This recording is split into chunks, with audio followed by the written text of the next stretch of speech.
Hey everybody, I'm fighting a migraine here, and I've been having a lot of issues with them for the last couple weeks, so I haven't really been putting out any new content. Everything you've been watching over the last couple weeks have already been filmed, but we're starting from scratch today. I should have taken you outside and, well, I guess I probably should have started off by taking you to this point in the video of how I taped all this off, but I think you can figure it out on your own, but at the same time, there is a Virginian and Ohio F7A unit underneath of all this blue painter's tape. Now, I know what's going to happen. Somebody's going to come off and say I should have used a Tamika tape, or I should have used a different type of tape, or this tape or that tape. And I got you. It's okay. But you got to remember, not everybody has access to that stuff. Not everybody has knowledge of the different types of tape. So I went with something very basic that you could get at Walmart or at Lowe's. I got this at Lowe's. I think it's made by 3M. If I remember right, 3M makes some of that modeling tape you all talking about out there. You're going to be leaving the comments in there. So what I did was I taped everything off, painted the grills on the side an aluminum color. It's Rust-Oleum aluminum something. I got it at Lowe's. It costs about $5. So once this dries, we will take all the tape off and see how it looks. Hope it looks all right. Hope there's no overspray. When the previous A unit that I did, since there was no additional details on there, the tape laid down a lot better around the grills. So we'll see how this looks when we take the tape off. All right, well, I just checked the A unit that you just saw, and just a little bit wet still. The paint is, that is, and so I'm gonna leave it on there for a few more minutes, maybe probably another 20 minutes, and then we'll see what goes on. So I started applying the cooling coils to the top. There are about 6 different holes to drill. I screwed up the 3rd hole, so I said screw it, and I cut all the little parts that go inside the hole. I don't know what they're called. And I cut all them off, and I just super glued it on there. So there's 2 or 3 of them on there right in the front, I think. And the rest is just super glued. I think it'll be all right. These are very light duty engines. I don't think they're gonna be handled a lot. I think it's gonna be all right. And you can see the difference on the top. It kind of makes it look a little bit better. And you can really see the difference with the lift points versus the molded on lift points. And some of the details that were removed and some of the new ones that were added. So I'm pretty happy with everything so far. Now, if you remember on the A unit that we're working on that's all taped up, I have the spark arrestors on there. These 2 units will get coils and spark arrestors today. I will show you that here probably in the later half of this video. This is probably the 2nd to last video that there's going to be. Focus. There we go. And then the last video, I'll probably take you through some of the painting and the weathering that I do. It's not very technical. It's very simple. I try to keep everything very simple. And that will round out this series of this build. This, I think, is episode 8. I think 8. And hopefully, at the end of this one, everybody be pretty happy with my build. I'm going to show you something. This will probably be a little bit of a longer one, and we'll see how it goes. All right, so I'm working on the cooling coils right now, and I've got these removed, trimmed down. I've trimmed off the nubs that I don't want. I've left 1 or 2 extra ones. I'm going to drill holes for those on the opposite end. I'm going to take these out, shoot these with some darker blue paint, and then I'll flip them over, shoot them again, then I'll bring them in and I'll put them on. All right, so it's been probably 15-20 minutes. It's pretty dry to the touch. Let's see what it looks like. And I really hope that it turns out well. And this is where the, I guess the suspense builds. Not for just me, but for you as well. But mostly for me because, you know, if it looks like shit, you know, I look bad and my video looks bad. And we have issues after that. A little bit of overspray there. I think I can hide that with some weathering though. Like the paint didn't, or the tape didn't stay down very well. I've done the same method 100 times, and 99% of the time it works out pretty well.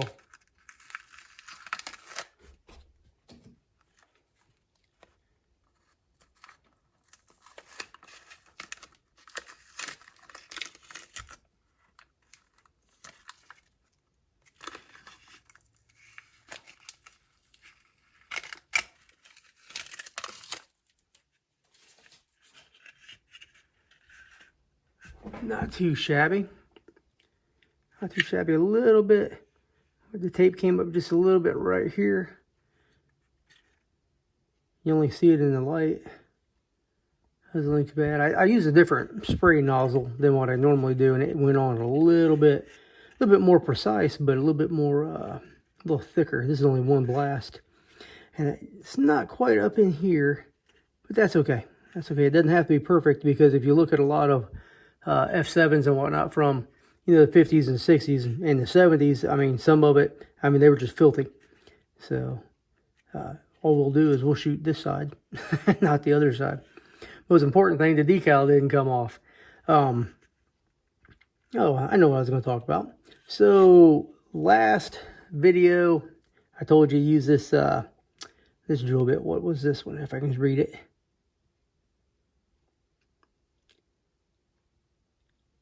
A 3/16. It's not a 3/16. That was the wrong one. It was actually, that's actually a little too big. The stock headlight fits in there just fine, but it just doesn't look right. So what I'm going to do is I'm going to trim off all the excess on the stock headlight so that it will sit flush in there, because there was no bulge or anything like that. If you can see, hang on, move my hand out of the way. You can see kind of how it bulges out there a little bit. That's not prototypical. It literally was just flat like that. So that's all. That's my fix, is just to take off this little bit of a lip, and then file it down a little bit, shove it in there. So instead of having a twin sealed beam headlight, it just has a single headlight, and that's pretty cool in a sense, because I like a lot of my locomotives to have just subtle differences. So you can see, like on this 261, the grills aren't very silver or chrome. They're pretty dirty, a lot of blue showing through from the paint process. I will be putting the spark arrestors on the 261 there and doing some weathering. So I think when I weather it up, I think it's going to look okay. And then you can see on this step there how dirty it is and all that, and the lights and everything. But the headlights, instead of twin seal beam, one will be twin and one will be regular, and that's very prototypical as they upgrade. And I'll do some more work. I think I'm going to do something different with the front coupler on this one, since this is going to be the lead locomotive of my photos. I think I'm going to take the front mount here on the frame. I think I'm going to cut it off, and I'm going to make a new mount for the coupler so it sits back further, and I think it'll look a whole lot better. And lots of details and a lot of paint going on this one here. Probably this episode and the next one. There's going to have to be another episode, because I'm not going to do all the decaling and the paint here and all that. So in one video, that'll be an hour or two long, so there might even be 2 more episodes. So I think, I don't even know how many episodes I'm up to. I think 8. This will be 8 that you're watching now, and then 9, 10, so about 10. So I'm not trying to drag it out, because, I mean, the views aren't that great, I mean, it started off pretty good, 500, 600, and now they've dropped down. I think the last one's only got maybe 300 or 400, but it's not that big of a deal. It's about the long run, not the short run. So let me go do a little painting on the parts that I took outside a little while ago, and I probably should take the spark arrestors out and blast them with some blue real quick. So let me go do that, and see you here shortly.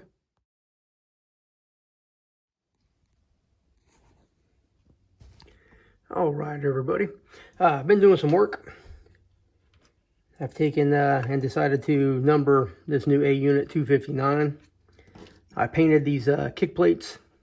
Here we go. Painted those kick plates aluminum, and I put on some decals on the side and on the front just so I could take some photos for it.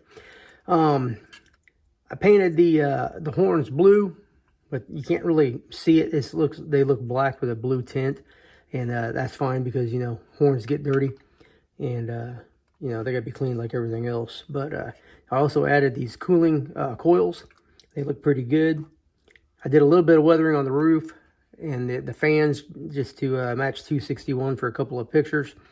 Started working on the trucks, and just to recap on that, all that is some testers flat black, flat tan, and a little bit of flat gray, all mixed up in this little cap. And I leave a lot of the paint on the side so I can dip and dab and go different places with the colors, and it changes the look ever so slightly, and I think it looks pretty good. Little reminder that before you apply your decals, shoot your model with a coat of gloss clear, and it hides all the film a lot better. So what am I doing now? I am working on these spark arrestors. Now you see I've got them applied on 259 here, and 261 does not have any, but I have them right here. Now what I'm going to do is I'm going to take my my Xeron rail nippers, and I'm literally just going to cut the spark arrestor off the stack, because I've already applied all my additional detail, and honestly this 261 is not going to get any lift rings. It's just got the stock crappy looking lift rings, but I'm afraid if I get down in there I'm gonna do some damage. So I'm just going to cut the spark arrestor off the top, and then I'll super glue it to the existing plastic stack. Also, my nippers are a little old, and they're leaving just a little bit of a, I don't know if you can see that, a little bit of a rough spot right there, and I think that's going to interfere with the gluing surface. So I'll take my file and I'll file that down real quick. Now, this is a really soft metal, so it don't take a whole lot. And I've got this little file set. I got this at Walmart, these files. So, I mean, they're pretty cheap, but they work great. I've had them for years, probably 10 years. And I'll just get that little ridge off there. I'll do another one. Check that out. So if you watched my video from a couple weeks ago, I bought a bunch of stuff at Mike's Trains in beautiful Thomasville, North Carolina. And they just gave me a bunch of stuff because it was junk. And that was one of them. One of the locomotives that was junk. And I got it running. And it's an older Athearn Bluebox with the steel, what's some things called? Let me show you. Flywheels, that's what it is. It's got the steel flywheels, but I think it'll work out. At some point in the future, it'll get DCC or a new motor, more likely a new motor, and maybe DCC and sound, but it runs pretty good. But I figure, you know, it'll look good in some photos and in the backdrop, and I never know. I might just sell it. They had, Alan McClellan had his SW, I think it's a 1200. They had 2-digit numbers in the beginning, and then eventually they had 3-digit numbers. So this one, there's a photo of an SW12 in blue. That's number 203. But I think I'm going to do one of the as delivered numbers. So probably like, I think it's 50, 51, something like that. I got to look at the roster. The sad thing is, there's a lot of rosters out there, and some of them are not accurate. So you got to make sure you get something that's legit.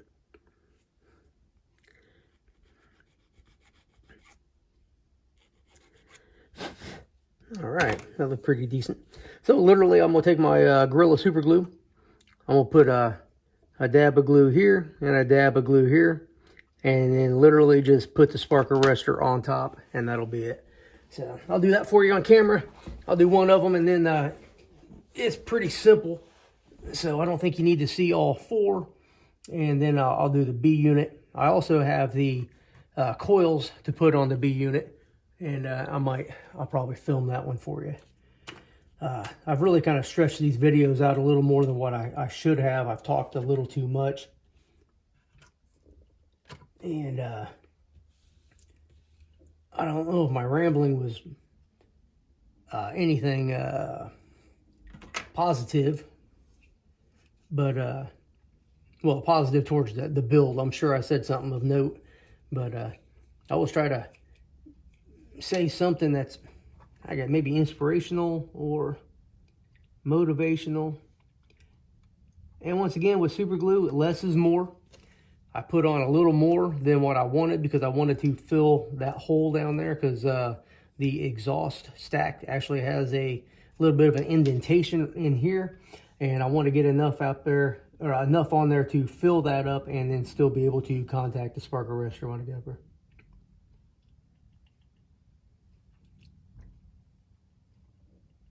Yeah. Now this is this knife blade here is so old. I mean, it's not sharp. It's like the blade is rounded, literally rounded off. I mean, look at that. It's not cut me or nothing. But I use the heck out of this for decals, you know, sliding the decals around because it's dull. And I do sharpen the tip up just a little bit every now and then. And I just use a fingernail file, and I file all the glue off, and it usually gets the tip by accident. And I also have a really dull, I mean, this is a little sharper than the knife blade, but it's pretty dull, and it's pretty old too because it's got rust on there. But I use this for a lot of stuff as well that is everything but cutting or slicing or anything like that. But it's always good to have tools around. That's sharp as the dickens. They'll cut the hell out of you. All right, let's see what we got here. Now, one thing I did with the coils and with the spark arrestors is I shot them with a darker blue, just because I assumed that the heat would change the color, and I thought it would look better than trying to just put some black on there. How does that look? Pretty good? That looks pretty decent for a first attempt. Pretty straight enough. Sometimes with these small parts, the more you mess with them, the more you mess them up.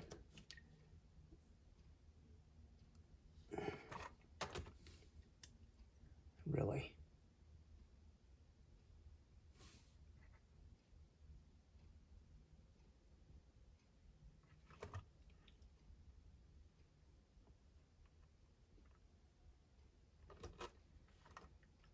And I know you can't hear it, but my wife has some Halloween decorations up, and this stupid skull and this ghostly scream just goes off non-stop. It is really, God, really aggravating. And I can hear that. I hope you can't, because it's that bad.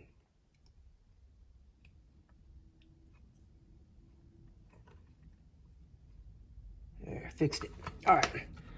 So I'll let that dry. You don't really have to push it down there too much, as long as it's touching. And I think it looks pretty good. I say that a lot. I think it looks pretty good. But if I think it looks like ass, I'll tell you it looks like ass. All right. So I'm going to go ahead and get ready and go to the gym. I'll be back. When I come back, I'm going to dab a little bit of aluminum on these kick plates. And then I will set this one aside. I believe 261 is done. As done as this is going to get. I will grab the B unit, and I'll show you how I did these. I did a little trick. I'll tell you about the little trick I did. Because this is one half and this is another half, and it's connected right here. And it's very flimsy. So before I painted it, I flipped this over. I only kept two of the little... I don't know what they're called, like little lugs that go in, like you drill a hole for it and stick it in there. But I had a whole bunch of them on there. I cut all those off, and I put a bit of super glue here, here, here, and here to make it all one piece. And it made attaching it a whole lot easier. So I drilled a hole here, here, and then one back here. And you can see that one right there. And I didn't like the way that looked, so I went with a hole in the back, and then these two lined up pretty good. So, but I'll show you that process here in a little bit. Hey everybody, I know I just said that I was going to show you some more stuff, but I looked at all my videos. I'm really pushing about 20 minutes here, so I'm going to go ahead and cut this one off because I don't want it to be too long, and I probably made it a little bit too long already. But there are probably going to be 2 more episodes. I'm gonna try to make them about 10 to 15 minutes each, and then I will, start talking about the playlist a lot more because they're all going to be in the playlist and you can check it all out. If you are an experienced modeler, everything that I have talked about in the video so far is just common knowledge to you. But my idea, my plan is, the objective of all this is that a novice modeler, somebody just getting into it or only been into it for a few years, showing them how to do something that is what many of us might call simple, but it's not as big of a challenge as what people might think. So this is more motivational and inspirational to those people who are novices and not necessarily for the experienced modeler. So if you're an experienced modeler, keep them negative comments to yourself because I'll get you. But if you like this video, leave a comment, leave a like, hit that notification bell, subscribe if you haven't subscribed yet, or I will find you.